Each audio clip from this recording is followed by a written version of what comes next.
Folks, we know there's more to do.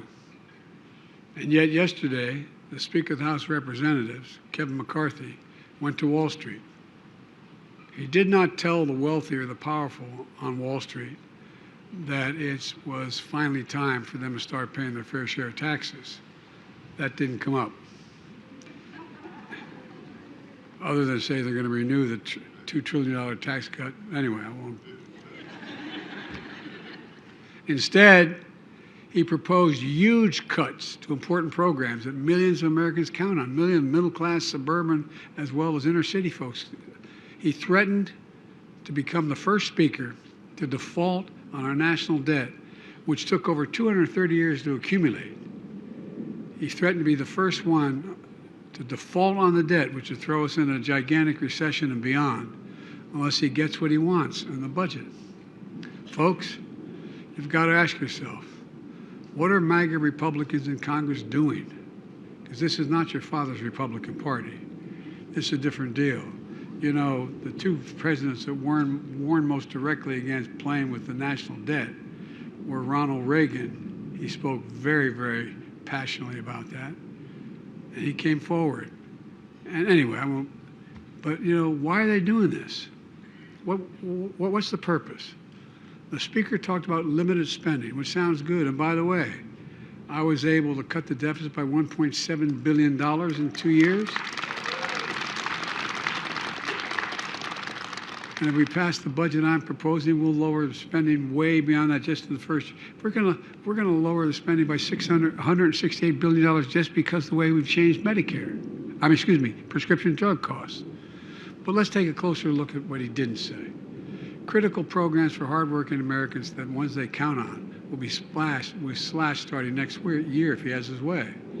He didn't tell you the leading House Republican proposals would cut all the programs and discretionary spending by 22%. It would mean higher costs for child care, higher costs for preschool, higher costs for college. 200,000 children would lose access to Head Start slots. And even more would lose access to child care altogether.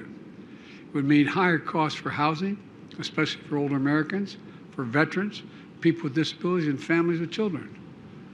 Longer wait times for Social Security and Medicare benefits, robbing seniors of their healthy meals. 30 million fewer veteran outpatient visits, leaving our brave warriors unable to get checkups, mental health services, and treatment for substance abuse disorders. Congress just passed the PACT Act, which I was very proud of, to help, it was bipartisan, to help veterans exposed to toxic burn pits like my son. These cuts will make it harder for us to meet that sacred obligation to protect those we send into harm's way and care for them and their families when they return home. They would deny tens of thousands of people suffering from opioid epidemic and addiction the treatment they need for recovery. We're also planning other cuts as well. They'd cut 10 million people, including 4 million children, would lose food assistance programs. Changes to Medicaid would also cause millions of people to lose their health care. And now, what the Speaker didn't tell you is the MAGA Republicans in Congress are still supporting over $3 trillion in tax giveaways, overwhelmingly benefit the wealthiest Americans and the biggest corporations. I might add, we have now about 1,000 billionaires. You know what the average tax rate is? 3, T-H-R-E-E%. 3%. And their cuts to those critical programs I talked about won't go to reduce the deficit after all. They just pay for the rest of the MAGA Republican agenda. Massive tax cuts, giveaways to gear up for the rich and large corporations who acknowledge they don't need them all. Folks, if MAGA Republicans in Congress won't ask the wealthy or big corporations to pay $1 more in taxes, but they'll make a 22% cut to programs across the board like education, scientific research, basic services people rely on, then they should tell the American people what that means and why they're doing it. It means they want to go back to the same old trickle-down economic theories of the past, while we, the economy, have been growing from the middle out and the bottom up, is sidelined.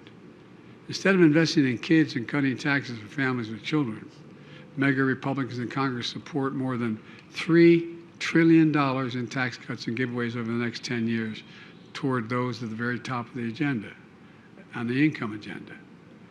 You know, on the other hand, as I said in my first 2 years, we brought down the deficit by a record $1.7 trillion.